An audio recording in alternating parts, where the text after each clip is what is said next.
Hello, and welcome to I Am Dad Podcast with your fatherhood authority, Kenneth Braswell. 30 minutes of wisdom, information, resources, and nuggets to help you on your fatherhood journey. Or maybe you're just curious and want to hear some real talk about fatherhood, family, and the minds of men. Well, guess what? We got you too. Sit back, grab your pad and pen, and maybe even bring a little something to sip on. Enjoy 30 straight minutes of fatherhood, family, and fun with the Fatherhood Authority, Kenneth Braswell. Welcome to I Am Dad Podcast. I'm your host, Kenneth Braswell. Thank you for joining us for another episode. We are always excited about our guests that are coming up. Man, they lend so much to the space. When I go back and I look at all of the almost now 150 people that I've interviewed over the last, 3.5 years. Like when I go back and look at the wealth of all of that information, it overwhelms me sometimes because I never thought that this was going to be that. I thought that this was going to be just an opportunity to have some conversations with some good people, and did not know this was going to build into a repository of powerful minds, provocative thoughts, great insights, stories, conversations, epiphanies, all those kinds of things has happened. At some point, I'm gonna go back and look over these shows and try to put together a compilation of like the greatest I Am Dad moments. And so, don't even know why I just put that task on me, but I did. So today is going to be no different. Today we are so excited to welcome Chris White, a visionary leader and one of the most passionate voices in the national fatherhood space. As the executive director of Fatherhood Movement and CFO of Fathers Matter ATL, Chris has dedicated his life to uplifting and empowering fathers from all walks of life, whether non-custodial, step-parents, or married dads. Since 2008, Chris has been deeply involved in fatherhood advocacy, beginning as a volunteer at Urban Ventures Center for Fathering. His journey has taken him through grassroots engagement to statewide partnerships with organizations like the Morehouse School of Medicine, the Center for Black Women's Wellness, and the Georgia Department of Family and Children's Services. He is also the creator of Fatherly Love, a powerful video series that connects, educates, and inspires fathers to engage more deeply in their children's lives. Chris brings not only professional wisdom, but personal experience to the conversation, understanding firsthand the challenges and triumphs of navigating complex family dynamics. Through community events, strategic leadership, and father-friendly advocacy, Chris is creating a movement of empowered, present, and thriving fathers. Today, we're diving into that movement and what it means to show up, grow, lead as a dad. Let's welcome Chris White. How you doing, sir? Oh, I'm doing well. How about yourself? I can't complain, man. I can't call it. If you play spades, it's always like I'm looking at it. I don't know if I got a 7 or 9 or a 4, depending on my partner. Right. With me, you might have 4. I might have 4. Thanks for letting me know that. So I know when we're ever in a situation and I'm looking for a partner, like, yeah, that's my man, Chris, but nah, we can't. This table ain't for us right here. Put me on the other team, yeah. Put you on the other team. Listen, we start our podcast off very uniquely just so we can set the tone for the conversation. And it's as simple as this. Tell us your daddy story. You can tell it however you want. Whatever your story is your story. Okay. My fatherhood story starts with my father. And if I'm honest, probably before that, right, with his father and on and on. But I'll stick with my dad. My father was in my life. I was blessed to have my dad for 40 plus years of my life, right? He was there in the house. My parents did get divorced, but we maintained a strong relationship. They got divorced when I was 19. So all of that was good. We had a strong, healthy relationship. He passed in 4/3/21, so April 3rd, 2021, and I then realized how much of a cheerleader, a comforter he was for me in my life. So really powerful influence for me. Something that still felt to this day. I became a father. I was 23. So young, but not real young. Okay. We ended up getting married after our baby was born. We ended up having a second child on purpose this time. The first one was an accident, and then we separated during the time where our child was with her. She was pregnant, and we ended up getting separated. Custody situation, ugly mess. And so that going through that and trying to fight to be in the lives of my children is what inspired me to do this work. I got involved with fatherhood programs out in Minnesota. And Mhm. then I just started volunteering my time, and eventually, as my bio tells you, met up with Roosevelt Muhammad and started doing the work. And more opportunities came, and I've just involved every chance I get. Mhm. Mm. So I'm gonna give you some words to use when you describe your first child because I had to find the right words for my last child, which was my son, and I Mhm. always describe him as my surprise blessing. Yes. Yes. Absolutely a blessing. Absolutely a Mhm, blessing. mhm. But sometimes blessings come with challenges as well. Absolutely. That doesn't take away from the blessing, though, At right? all. Not in the least. Not in the least. So I call her a blessing. Mhm, Even going through those challenging times, she was there to comfort me. And she didn't know it. She was 1, 2 years old, but I received a lot of comfort and mhm. strength from her. So yeah, definitely a blessing. Yeah, there's something about little girls, bro. We have a Mm, similar story in that when my youngest, the mother of my youngest daughter and I broke up. My baby at the time, she was maybe a year and a half, going on 2 years old. okay. And there were times where we would be together and we would be in the house and I would be in my feelings about something and just like depressed about whatever it is I was depressed about. For sure. And it's like she had this spidey sense, like she would know. She would either come up and she would just like randomly hug me or Yeah. kiss me on my cheek or Yeah. sit in my lap, like some show of like love that says, no, everything's gonna be all right. We good. Like, Yeah. stop beating yourself up. I need the best of you, not the worst of you. Right. Mhm. And so it Yeah. was like she knew, like for some reason, like girls kind of know like when their dads are like in that space. I think she Right. still and my daughters all have that sense of something can be going on in the world and I could be in the car driving and one of them will call and say, "Hey dad, what you doing?" I'm like, "I'm good. What's up?" Because I'm always like, "What you need?" Right? Yeah. What's Yeah. up? Like, Yeah. no, I was just calling. You crossed my mind. Just want to, and them not even knowing that at that moment, like I needed to hear that voice. Like I For needed to me, hear that information. Yeah, for me, it's challenging, when you're going through a custody battle. And people would tell you if they came over to my house was a mess. I was really just depressed. My house was a mess until right before the kids came. And Mm, then I would clean it up, and then we'd mess it up together, and then it'd be a mess for the rest of the week. But my daughter, a moment that really sticks out in my mind, I fell asleep in the bed. She was there. She had a box of Cheerios. mhm. And when I woke up, the entirety of that box was on the bed, on the floor, everywhere. And then she just looked at me and gave me like a little smile. I couldn't do anything but laugh. And I was like, you know what? It's me and you. You know what I'm saying? It Right. was one of those moments that really is seared in my brain as a Mhm, time where it's like the bond was forged with my mhm, daughter and I. So we just had a little moment mhm. with the mess of the Cheerios, eating the Cheerios off the bed. When you think about moments like that, how do those moments carry you through this work? Right? Because we all bring this work to the space.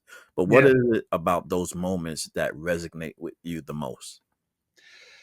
I think so. So I refer to those as like those keystone moments or those anchor moments, right? Those things that really solidify you in the relationship, which is important because the relationship is going to be stretched and tested.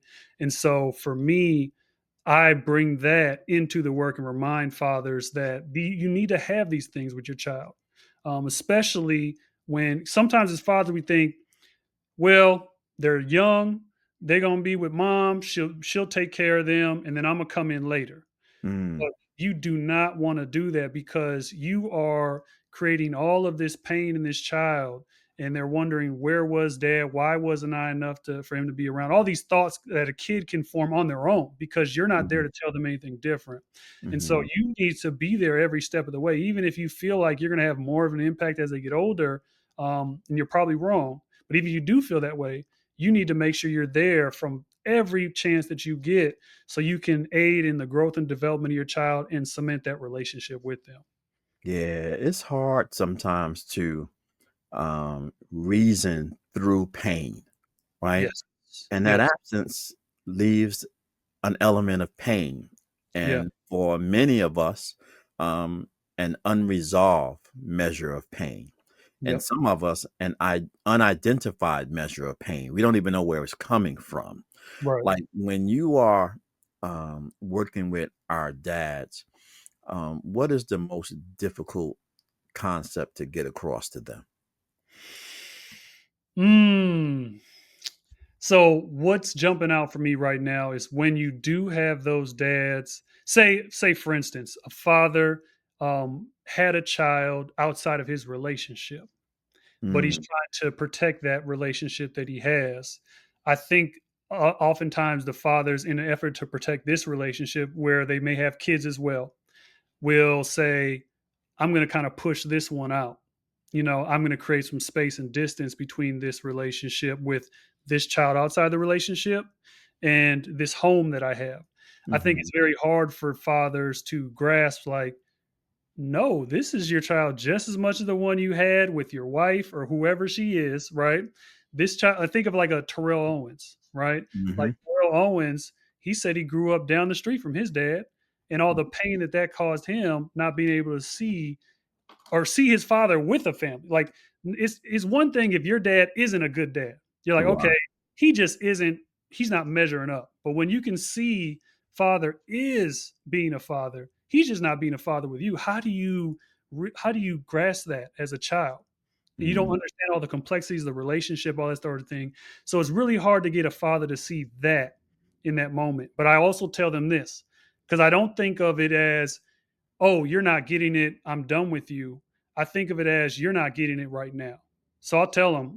For instance, I was in a car with a dad a couple weeks ago, and I told him right to his face, I said, you're not understanding what I'm telling you right now, and I disagree with the way you're moving. mhm, But when you do come back, because I believe you will come back, I'll still be willing to help you. So it's mm. like, you're not ready right now, but I think you will be later on.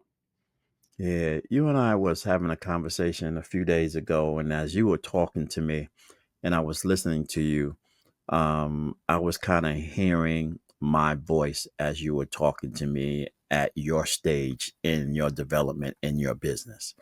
And Mm, my mind was like, wow, I remember when I was in this position standing next to someone I admired, Dr. Ron Mincy, mm, Dr. Joseph Jones, whoever it may be, standing next to them, like trying to glean a little bit of inspiration and information that would help me get right. to what it was I was trying to do. And it took me a minute to kind of understand and make a distinction between, was I asking a question to get closer to what I want, or was I asking questions to get closer to who they were? Mm, And that was when I realized that there were times where I was looking at what they were doing and I wanted to be like them or I wanted to be them. I had to reconcile and say, no, that's not what I want, because right. I have my own dreams and thoughts about how I want to enter into this work. Yeah. At what point in your journey, as you began, because you had an inspirational need to be in this work, but then you had to actually go about the process of starting your organization and starting your movement, right? Right. At what point did you say to yourself, I can do this and this is what I want? Mm. Um, I I consider myself to be a humble person. I wouldn't say that I'm like really like motivated, but I'm just passionate about this Mm, work. So mm, outside of this work, I don't think I'm nearly as motivated to do other things, right? So this is not work to me, right? So I just do it. But I would say I always felt like I could do it. Because Mhm. I'm also confident. So that's why I started off saying I think I'm humble, but I just my dad put it in me that I could do anything. Mhm. He created expectations. He said, playing basketball. Oh, when you're in the NBA. Now, I very quickly learned I wasn't going to be in the NBA when I found the players that were going to be in the NBA. I didn't want to tell him that because my dad Right. believed in me. Then he said, when you're CEO of some company, like he was always talking about this. So I always saw myself being able to do whatever I wanted to do. And I still Mhm. think that to this day, I think if I did some things, it would go terribly wrong because I'm not well suited for it. But if I really tried, I could probably pull it off. So I always thought I could do it. But when I started to see things line up, was I was working with Roosevelt Muhammad, my mentor, and I was happy to work under him. Think of like American Gangster Denzel Yeah. working under Bumpy Johnson. He Mhm. was cool working under Bumpy Johnson. I was too. And Mhm. then Bumpy passed, and unfortunately Roosevelt passed during COVID. Mhm. And that was one of those moments that was hard for me because my dad had passed probably like 6 months prior. And Mhm. so rough time for me, but it was actually I remember Dr. Rollins, it was Wakina Jones, who were really saying, "Hey, you can do this," you Mhm. know. And I was they offered me some roles, and I said, "Well, I don't know if I can do that and my job, right, my full time job, Mhm. because I have a family." But Mhm. they just encouraged me, they believed in me, and so it was in that moment where I said, "Well, I'm just gonna make this leap because this is the work that I wanna do." Mhm. Mhm. Um, Brother Muhammad was a sweet, quiet, motivated, confident soul. Yes. Like he was one of the first people that embraced me when I came to Atlanta, and Mm. Okay, he knew who I was before I knew who he was. okay. Right? He was like, "Mr. Braswell, man, I follow your work," and that's to your point about being humbled. I'm humbled as well, but Mhm, I'm also ultra confident, right? mhm. And sometimes I have to be kind of mindful of when that confidence is feeling a certain way to someone that I'm talking to or either someone I'm around. And Right. so on, I have to always figure out a way to even be even more humble and dial it back, Yes. so that the perception of who I am and what I bring to the table isn't misunderstood. And Mhm, so with him, it was always, man, this brother is phenomenal. mhm, Right. And I remember having a conversation with him when he was working, out in Clayton County when I first got here. mhm. And he was asking me questions about, how did I get to where I was? And we were just having a conversation. And there was this moment where he was looking at me, and you'll get this moment when you're talking to folks, and I'm sure you get it when you're talking to a dad who has a moment of clarity as you're talking to him. Mhm. And he had this look in his face, and I was like, "You good?" And he was like, "Brother, I'm Yeah, just, I'm just listening to you, man. right. I'm soaking it up." I don't Yeah, even know what we were talking about, but right. whatever it was we were talking about, like that's when his spirit sunk into me at Yeah, that moment, because yeah, he was someone who had a passion about the work, was trying to figure it out, was gleaming the information, whatever it was I had for him, and carried himself throughout the work that way. Every time I saw him, I never saw him outside of his personality. He yeah. was always who he was. Is that how you remember him? He was a servant leader. He was a very intelligent man, educated man, but he nothing no work was above him. Even though he was often in a three-piece suit. Um, he was willing to do whatever needed to be done, and that's something that I take from him, and I always try to remember. So I have a strong ick factor. I get grossed out by stuff. I don't like dirty things and all that, but I need to suspend that when I'm dealing with certain environments. Right? Mm, I just say right. it's okay. I'm gonna take a bath afterwards. It's all good. So, you know, if your kid, if you're not we do a daddy Olympics class where we teach dads how to care for infants. Mhm. If if your hygiene's not that great and your child's isn't either, let me act like I don't see all that, and let me love on this child. And if the child's touching me or whatever it is, or I'm hugging you, I try to do those things. So I try to, as Roosevelt did, touch the people and provide services for them, help them where they are, right? So it's not just, hey, come to my class and you're going to learn this great stuff and go on and change your life. You're going to change your life if you know that you can depend on me in a time of need, Hmm. and you can come to me on a regular basis. So whether it be housing or a job or whatever, right? If you can come to me in those moments, you're more likely to listen to what I have to say in my classes. So I received Mm. that from Roosevelt. Yeah, Mhm. yeah, yeah. There is, as we move forward to kind of do the work, there is work, right? And I don't think people kind of understand that sometimes when they um, want to get involved in doing this, right? I'm like, yeah, you can kind of do it hobby like, Yeah, um, but you're only gonna impact a few people. Like hmm, if you have any aspiration of working at scale, which that's my aspiration. Like I for sure, want to help as many people as I possibly can for in the sure. most effective way that I have the resources to do so.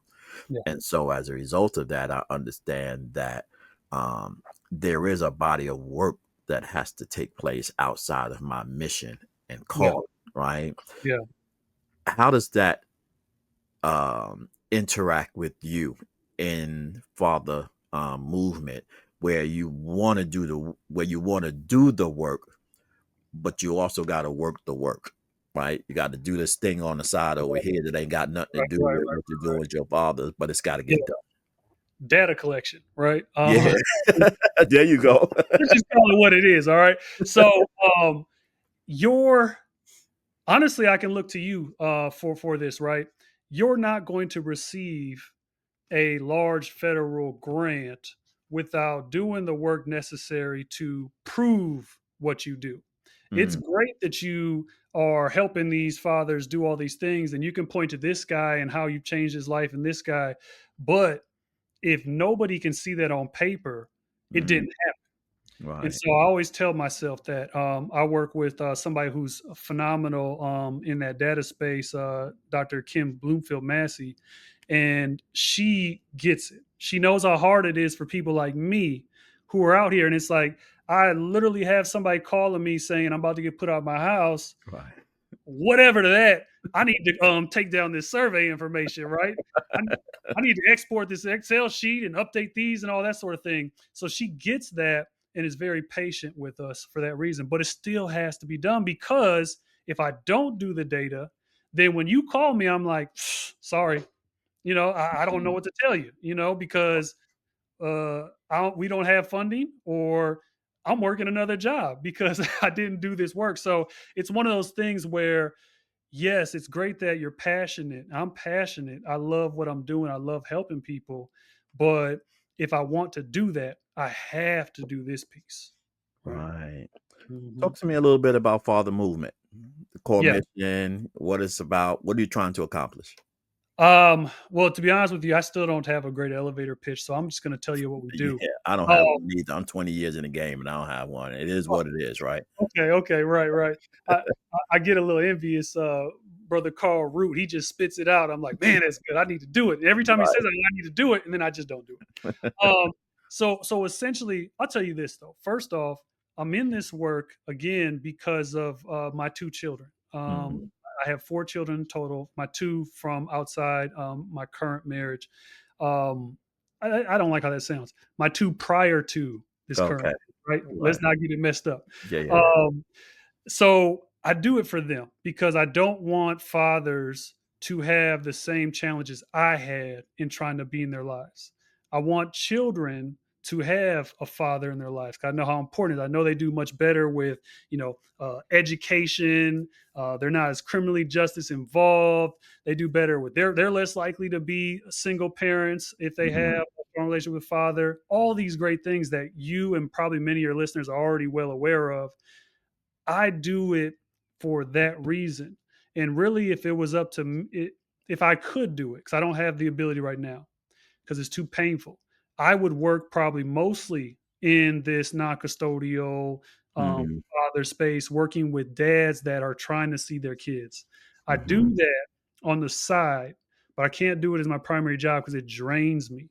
Mm-hmm. There's um, there's a guy, he created this Good Dad Act in Florida, and he actually was having challenges and seeing his child, and so he changed the law in Florida. All right. You talk about a hero, like that's a hero of mine. Mm-hmm. Uh, and so you can look up Good Dad Act. I went on the calls a couple times, and I was just drained afterwards because Mm-hmm. I still have challenges with my children in Minnesota. It's still a struggle. It's probably gonna be a struggle until they're adults, All right. and we can talk on their own. So it just takes everything out of me. And I said, I can't live like this. So I focus on prevention.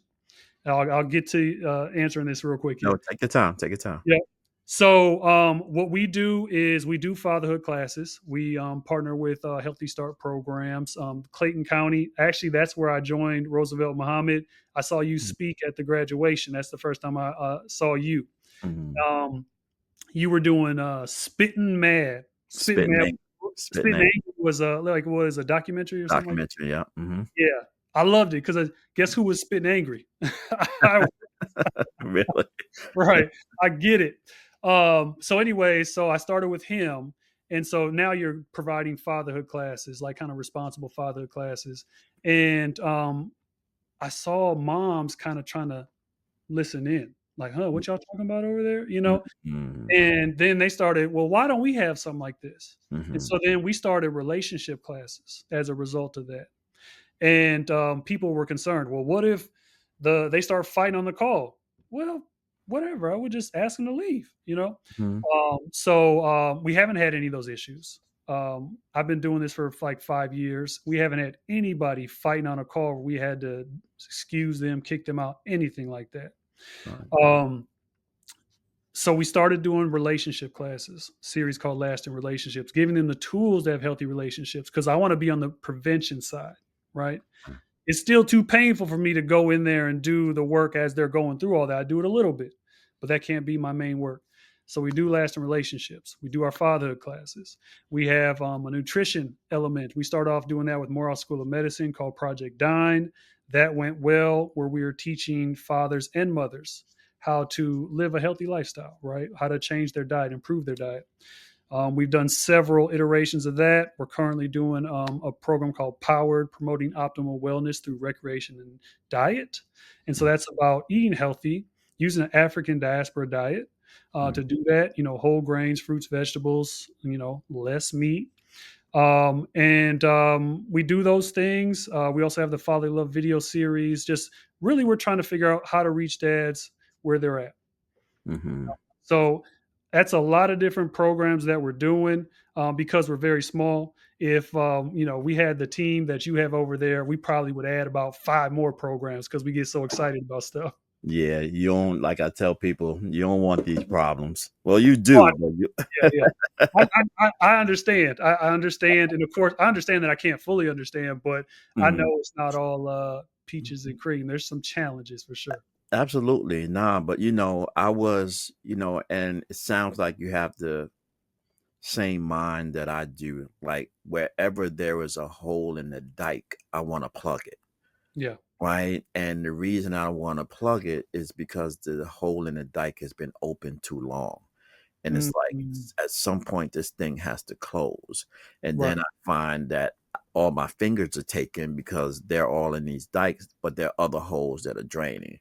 And Mhm. so that was kind of the um how I began to kind of think about if you are going to help all the people that you want to help, you have got to scale in your business. And so Mhm. you got to become expert at those things you talked about before. Yeah. Everything you do has to be on paper, and you have to make sure that, it is in the midst of the standards, whatever those things are, right? Yep. And that you're speaking the king's language and that you're having an impact and that people's emotions are tied to what you're doing Yep. because, people are going to support trees, puppies, cats, whales and forests before they do men, No, right? get a job, figure it Right. out. And Yeah. and especially black men, right? Oh, And yeah. so you and I aren't going to get showered with hundreds of thousands of dollars of individual donations every year. No. It's just No. not going to happen. And Right. when I realized that, my mind was, I have to figure out what the business model is. Yep. And I have to figure out how I provide a service for someone else while at the same time providing a service for who it is I'm trying to serve. Right. And that was the balance. And Yes. so, and then as it gets bigger and bigger, then you have to begin to discern, what am I going to say no to? Because I can't say yes to everything. Mm. Right. And That's how do, my challenge right now. yeah.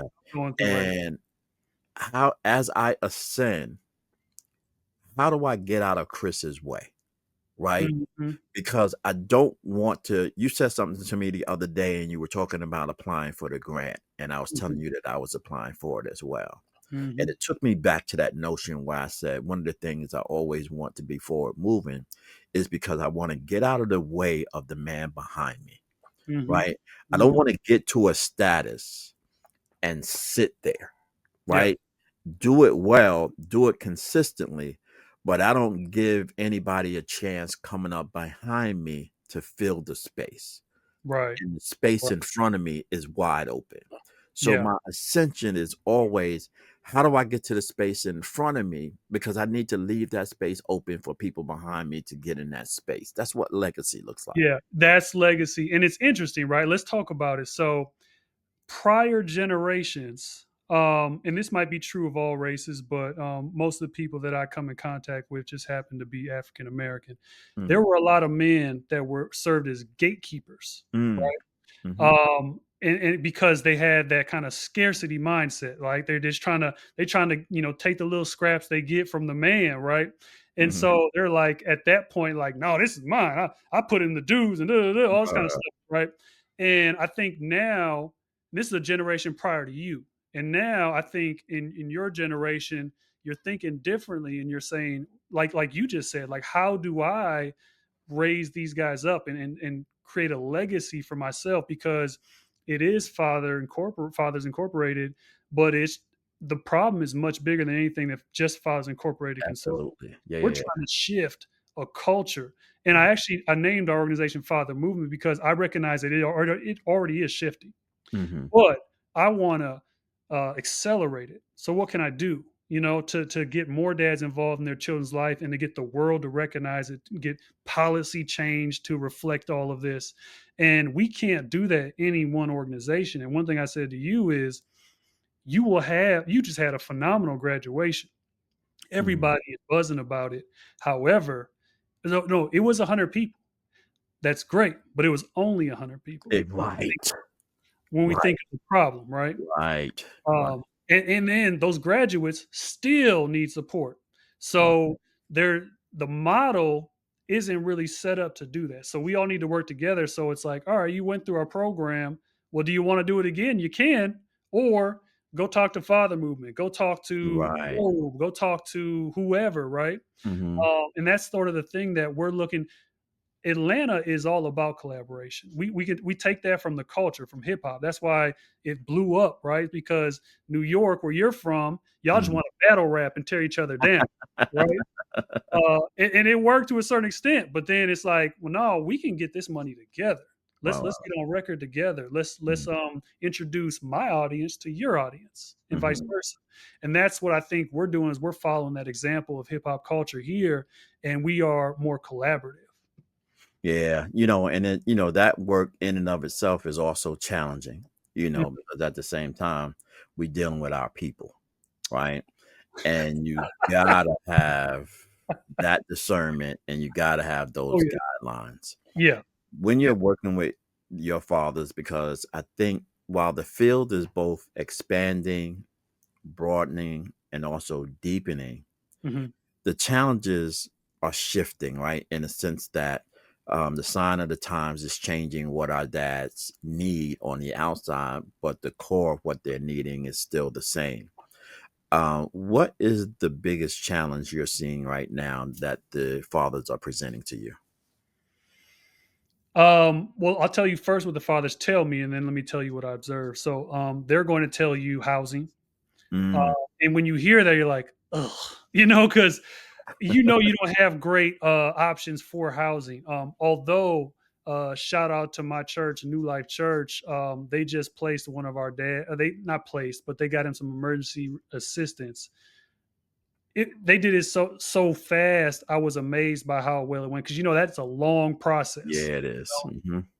So they did a great job. But again, they're the resources are finite. There's only so much you can do, right? Right. Time, money, everything. So they'll say housing, they'll say transportation, right?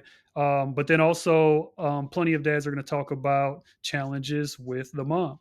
Mm, If they're not together, they'll talk about that. If the moms are with the father, they'll probably talk about challenges with the dad that's in their house, right?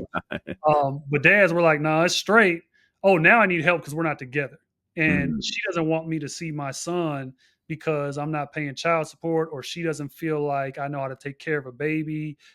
Those sorts of things I see a lot of, which again is sad, but that's what we have to deal with and try to address. We want an expectation that this baby is going to have two parents, right? mhm, mhm, And I don't think that expectation is shared by everybody, right? mhm, There's a lot of work we have to do to undo that. So I mhm. would say that's a major issue. That's probably one of the biggest challenges I would say. Yeah. Yeah. How do you juggle the work of service delivery and advocacy, right? Because as we are providing services, there are these things that also has to be advocated for. In the state Yeah. of Georgia, legitimation is number one on the list for me, Right. right? And so how am I going to serve a father and get them to understand the importance of fatherhood engagement with the mother of his child when there is a law on the books that literally prohibits him from being able to have an established parenting agreement and custody, Yeah. right? And so, Yeah. and I'm still supposed to motivate him. I'm still supposed to give him hope. I'm still supposed to keep him uplifted and continue to strengthen him. So, on one hand, it's like, how do I press and put my eggs in the basket of supporting him to hang on, right? Because you just said, even in your situation, Yeah. it might not resolve itself Right. until my children can speak for themselves. Yeah. So, how do you tell a father who has a child who's 5 years old that he literally has to hold on for the next 12 years? Yeah. I'll answer that one right away because I love that question. I hate that we have to ask it, but I Right. love the answer. I don't think it's anything I say or Kenny Braswell says or anybody else. I think it's what we say in mass, right? A Mm, community. And I'm really trying to build a community of fathers. And that's why, I want to talk with you all and everybody else is let's just establish norms. The norm is you're in your child's life. The norm is you do everything you can for that child to be in their life. And when you face those challenges, when you fall down, when you feel sad or bad or defeated or dejected, somebody picks you up. They may not even say anything to you, but they're the ones that they're in the lives of their children. They did it. You see a real life example, right? Not somebody that's on TV or on your phone saying you can do it. No, your neighbor did it, right? mm, Uncle, your brother did it. I think that's what we have to do because what we're facing is so heavy and enormous, and it's taken so many years to be constructed. I right. always tell people, I believe the family, specifically Black families, been under attack, right? From Yes. from the inception of this country. Mhm, So it is really ignorant. It is really careless for us to just expect a dad to just fight through all of that by himself. right. We need to support these dads every chance we get. And we even need to do it on a policy level because if you want to lower burdens on the system, you should support this dude that wants to help his family. But Right. what you do is you create a wedge with him, whether that be social services, whether that be family court. You create a wedge and really just it's like you're creating a situation that's going to ensure that you have a job moving forward, right? Right. Because the Mhm, system, if the system stays damaging for families. I almost said broken, but it's not broken because it works really well, right? Mm-hmm. But if you were to change the focus and say, let's just truly do what's best for this child, you would say, we need to invest in this father. We Right. need to make sure that he can be in the lives of children. So rather than we're looking at how do we get more funding for child support, we're like, how do we get more funding to that child? Right. Right. And if dad is supported, if dad's got a good job, if dad's emotionally well, he can be there for his child. And Mm. then we don't need y'all. Because truthfully, we don't want to deal with you guys. Right. Absolutely. Yeah, Right. we don't. Throwaways. Throwaways. Exactly.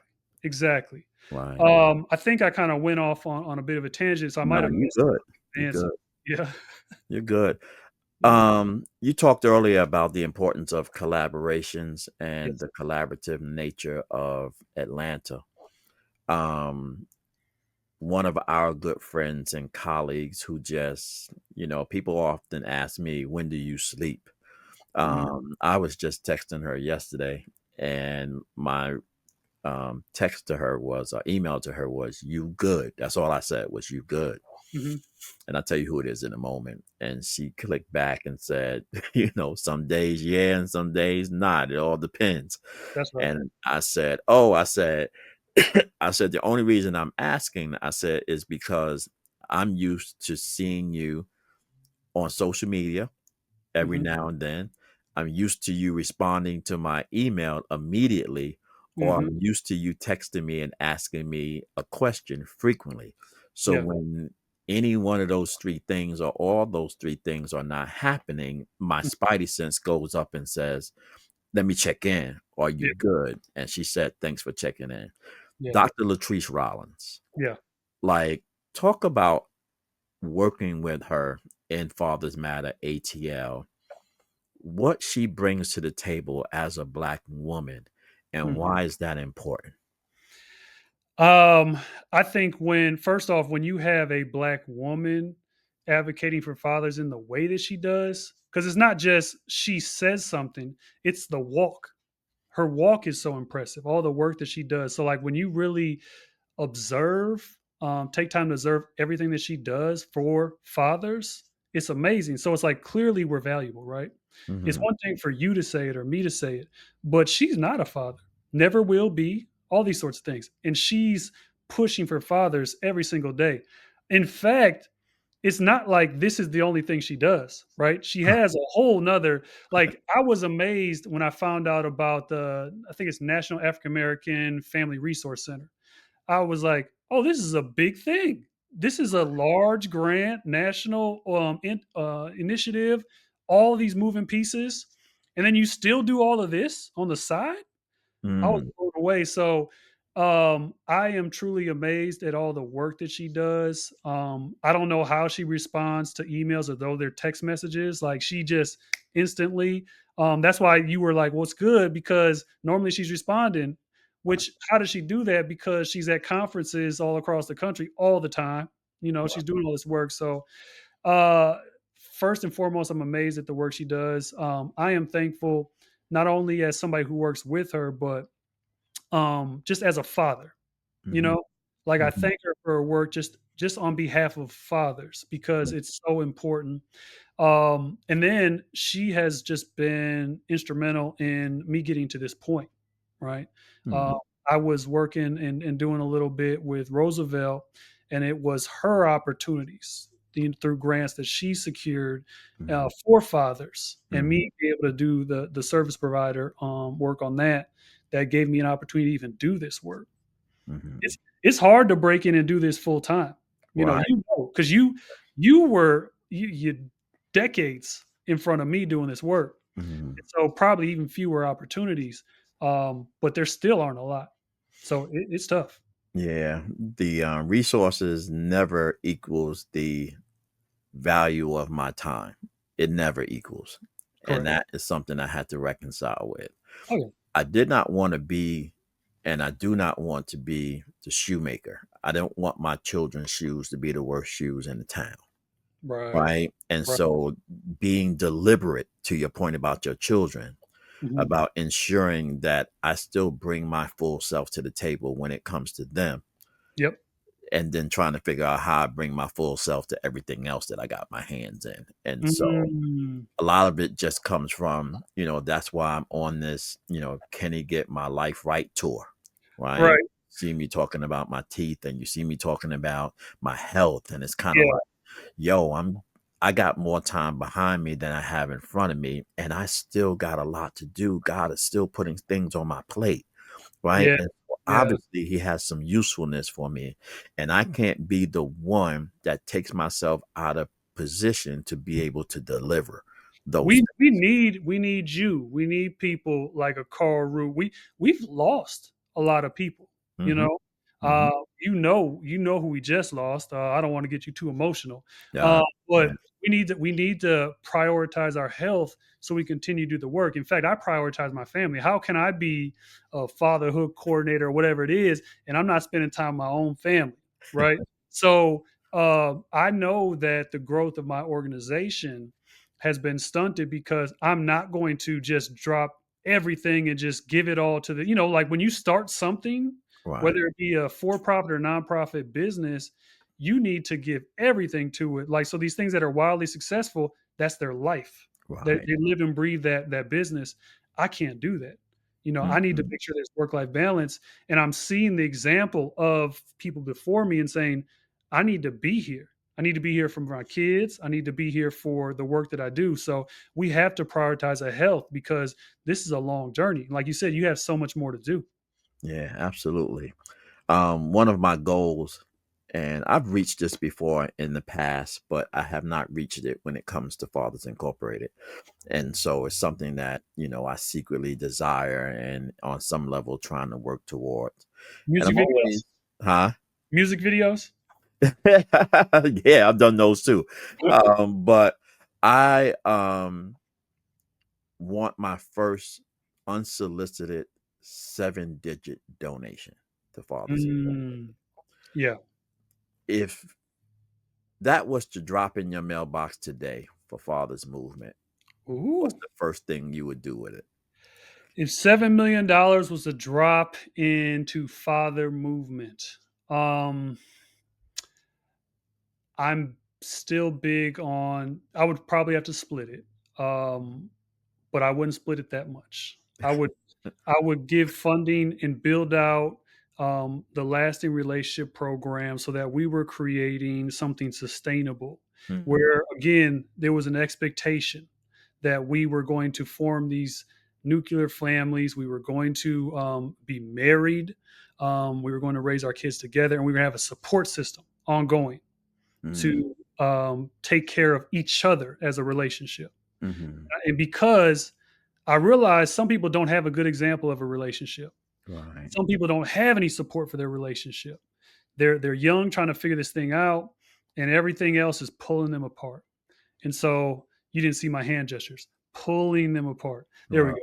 go. Yeah. So I would do that, and then I would give the rest of the money towards some advocacy work around non-custodial fathers, and then also probably even just like legal support, like legal Mm, fees, like because as you said, we have this crazy rule, archaic rule of legitimation still in the state of Georgia here, and so that's a barrier for fathers. But mhm, there are several different barriers in family court that they need to hurdle. And so I mean, honestly, you need somebody to help you out with that. So if there was a pool of funds, mhm, if I would establish a pool, and then I would hope that other people, as they got on the other side and got themselves together, would put money back in the funds so it didn't just go. Because even if it's half, how much did you give me? I Uh, gave you a million, 7 3. digits, but you said 7 million, so go with it. I'm not trying to take six from Okay, you. Go with the okay. 7 million. Thank you. So even if I had 3.5 million, and now I'm a little disappointed with my dream here because it went from 7 to 1. Like, that always happens, like, I thought I had so much more. But even if I had 3.5 million, that's gonna go real quick, right? Right. For Yeah. legal fees, right? It's gonna make a lot of money for attorneys, but if we had something that people could pour back into, that would be tremendous. Yeah, I always talk about the undiscretionary money and that kind of unallocated resource to be able to do some of the things that you can't get or is very difficult to get funded to do, right? And so, um, because even with Fathers Incorporated, you talk about that other big thing that I don't talk about a lot, but it's part of my universe. We oversee the National Responsible Fatherhood Clearinghouse, and we've been overseeing that since 2004, 2010. Yeah. 2010. So we 16 years in the game of Wow. overseeing fatherhood for the entire country Mm-hmm. through the federal administration. Mm-hmm. And over that time, we've managed more than $72 million in money, Mm-hmm. right? And that contract has allowed us the funds to be able to do some of the things that I want to do without the funding. But it Yep. doesn't take away that I still need to seek other fundings because there are more things I want to do. Yeah. But if I got that 1 million, or I'm gonna go with just 7 million because I Yeah. like Please, the seven. Do dollar seven. number. First thing I would do is seed that into a capital campaign and build my 30,000 square feet structure. Ooh. Because I think that bricks and mortar are just as important to the mission Mm-hmm. as the mission. It's Mm-hmm. actually a part. People need to see the house, Mm-hmm. right? They need to be able to touch the house, right? They need to be able to see people walk in and walk out and get served and interact and get capacity building, get resources, get things, and they need to see the movement. And Yeah. I think when I look at some of my predecessors, and not predecessors in the sense that they're not around anymore, because some of them still are. But when I look at Joe Jones and the Center for Urban Families in Baltimore, and I look at his building, which by the way was built and is fully paid for. When I look at when I look at Ron Terragino's Ridge Project in Toledo, Ohio, and I've gone there several times, and I've gone to his headquarters, built, completely paid for. When I go to those spaces and I see what those infrastructures mean in their cities, I believe that Atlanta needs that. So, um, I'm sorry, I just get real excited about that because I do believe you need to enter into a space. Like, how good would it feel to you to go into the fatherhood center or whatever it may be? Um, Yes. and so, what I want to say, I want to put this on record here as you were building this out because you're by far closest to it, right? I hope you do, and let me know what I can do to support you. Mm. How about a incubator space? How about co-work space for smaller guys to come in and work and have meetings and all that? So Mhm. it can be Fathers Incorporated, but it is really the community space so that you have all these different small organizations because there's passionate people that they Mhm. don't have the infrastructure and support. So if Right. you can, I'm sorry that I jumped into your dream here. No, you win it. It's part. We Yeah, building it together. So yeah, I've yeah, thought yeah. about those things, but now you got me really thinking about it. Absolutely, that's a done deal. That's not a debate. That's a done Yeah, deal. We just yeah. have to figure out how to do it. Right. Well, I think if we can pull that together, and maybe it's even something where there's some office space and small organizations are paying for some of Mm. that. That's not going to do much for your 35 million, but it's something. But when you talk about your legacy, right? That is something that I look at coaches. Bill Belichick. Look, no Mm. bad example. He's got that Uh, 20. He's hot right now. Greg Popovich for the mhm. Spurs. All the coaches that come out of that tree. Even I talk about Roosevelt Muhammad. What comes out of his tree? The Kenneth Braswell tree. That will cement it, and it will really facilitate. Like that will be a space where the guy can come in and just, for instance, a guy, Howard Robinson. Howard Robinson Mm. came into my program, and then he Mm. came into your program, and we just awarded him a mini grant for his project. He's working with AI and with technology around fatherhood. What if he could come into the space and Right. be connected to all these other resources and people? Man, it would be incredible. And the reach would be far more than just whatever the address was, but Right. absolutely it needs to happen. Yeah, no, it's on the books. I'm already the strategic plan was written 3 years ago. I'm still kind of marinating on it, trying to figure out how to put it into the space and what that looks like. Within the next, year, I'll be talking more publicly about it. But on the backdrop, having conversations and meetings with potential investors and donators and philanthropists about seeding it even before I put it into the public space, because my son, who goes to Greater Atlanta Christian, Hmm. my wife and I was invited to a capital campaign meeting that the president had, where he was introducing the capital campaign of the school to us and was Yeah. pitching us to kind of help the school, find other donors to contribute to the capital campaign. Right. Well, the thing that impressed me the most about the meeting is the capital campaign was $30 million. Hmm. But as he talked about it, his pitch was, we've already secured 27 million. All I'm asking you to help with is the 3. I was Mm. like, my mind was like, whoa, wait, Right. like, you already got 27 and we just here because to close it out.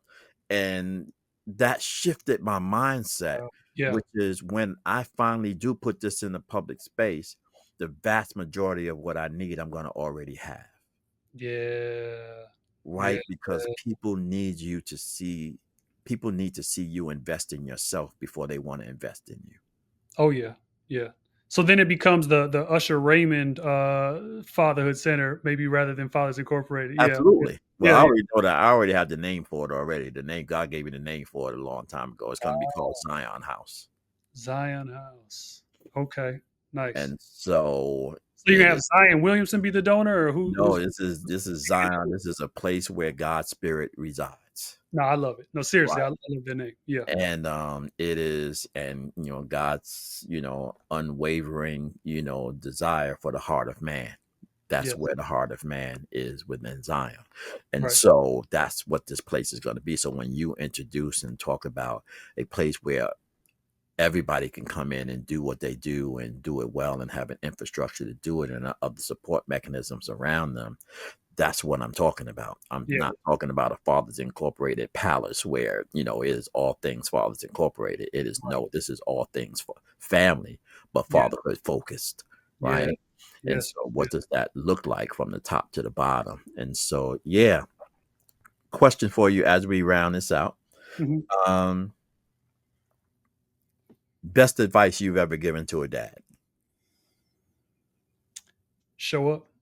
Mm, Show up in your child's life. Show up to our programs, because again, I don't hang on anybody's words. You mentioned earlier you had a conversation with Roosevelt. You don't remember what was said, but you do remember what was felt. mm, And so that's what I'm aiming for with our program is I want you to feel love.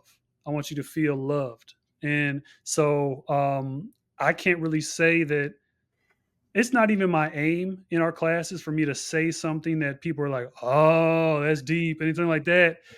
Really, I'm just trying to orchestrate. I'm trying to create a situation where we can have people connect, and you can identify with this other dad over here. You can be inspired, encouraged by this dad. So I would say just show up, get involved, show up in your child's life, show up in programs, show up to Fathers Incorporated, Fathers Matter ATL, whatever it is. mm. Once you do that, you are putting yourself in a position to receive so many other things that are Right. going to push you along your journey. So you can get that nugget when you show up. Nice. Mhm. Tell people how they can get in touch with you, how they can find out more about what it is you're trying to accomplish, and how to get involved with you. Absolutely. We welcome any fathers, mothers, collaborators. You can go to fatherm.org. So that's our Father Movement website.